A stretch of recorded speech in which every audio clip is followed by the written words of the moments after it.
हा महाप्रलय बघूनच येवल्याच्या एडपणाला संडास लागल्याशिवाय आता राहत नाही. आपण इतक्या विराट ताकदीने जमलात, त्यामुळे मी माझ्या मायबाप बीड जिल्ह्यातल्या मराठा समाजाच्या चरणी मनापासून नतमस्तक होतो.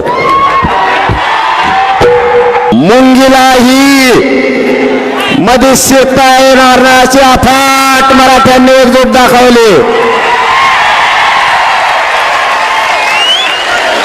माझ्या मराठा समाजाला शांतता काय असते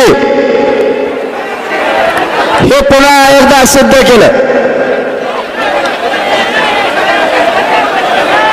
माझ्या बीड जिल्हा जन्मभूमीतील मराठा समाज एकही घरी राहिला नाही, त्याबद्दल पुन्हा एकदा तुमच्या चरणी नतमस्तक होतो.